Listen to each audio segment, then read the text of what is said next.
Recently, it was revealed that the retail hotel chain Motel 6 had been turning over their guest registers to ICE officials. The Immigrations and Customs Enforcement officers were voluntarily being given this information by Motel 6, which was a very clear violation of the rights of the people staying in those hotels, regardless of their legal status. This decision by the Motel 6 to do this resulted in the invasion of privacy of these people and also resulted in unnecessary harassment. Motel 6 has settled with some of the victims, and I'm joined now by Scott Hardy from Top Class Actions to help explain what happened in this particular instance. So Scott, let's jump right in. Motel 6 is turning over this information to ICE agents, completely not legal in this particular instance, is it? I mean, ICE would have to come in with a warrant or a court order in order to be able to get this information, yet Motel 6 just handed it over for no apparent reason. Right. It's really scary that you would have a motel chain that is well respected. And, unfortunately, when they said, we'll keep the light ons, they actually meant we'll keep the light ons for the ICE agents to find you, whether or not you're here legally. So, it's horrendous violation of privacy when you have people who are of Hispanic descent who are just going to try to spend the night somewhere, and all of a sudden they're getting a knock on their door from ICE agents and possibly deported simply because they chose to go ahead and go to Motel 6 to spend the night. Just the blatant breach of privacy and the racism inherent is disgusting. And so Motel 6 has agreed to a major settlement, I think about a little over $6.5 million to those who were affected. And there's kind of different tiers here with this settlement too. If you were just had your information turned over, about $50. But if you were actually interrogated and possibly deported, you're entitled to a lot more than just that $50, correct?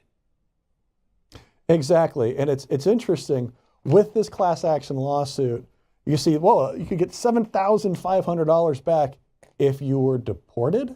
I mean, you have to understand that the $5 or $6 million this settlement is worth is because not many of those people will be claiming their money. They're already back in Mexico or Central America or wherever they were deported to. So that $7,500 they could actually claim will be very difficult to get to. If you were detained by ICE, you can get $1,000 if you're detained in question simply because you look Hispanic, then you'll be able to get some cash back.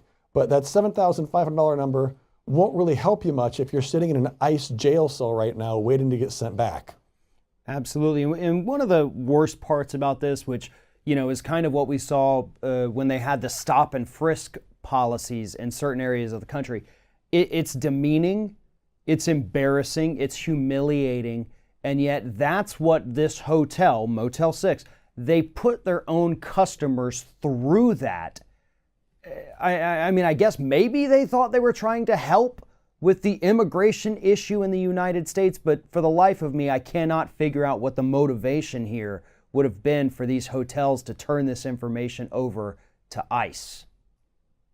Right, I agree with you. And I think that if you look up the executives, the executives who are actually in charge of Motel 6, this must have been somebody who was not, who got in the fervor in our immigration crackdown right now and sent it down, because Motel 6 as a chain is well respected, as clean rooms and a decent place to stay if you've got to go ahead and you're looking for one. It was frankly shocking that any hotel or any motel chain would issue any sort of directive saying call ICE.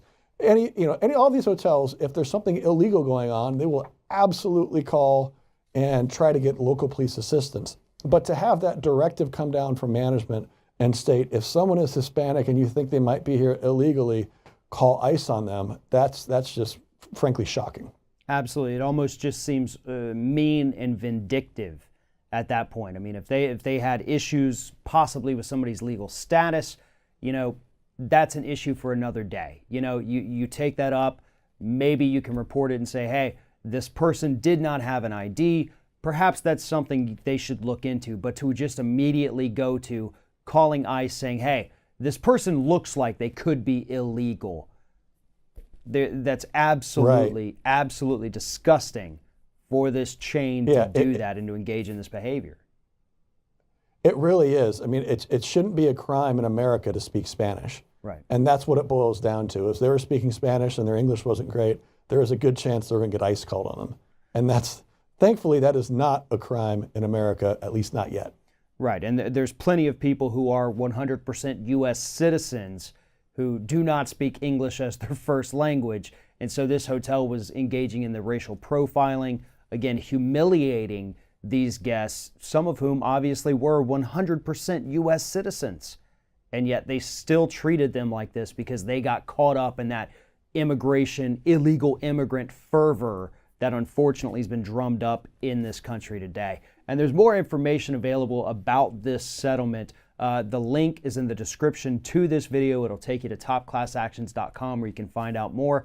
Scott Hardy, thank you very much for talking with us today. Thanks for your time, Farron. Appreciate it.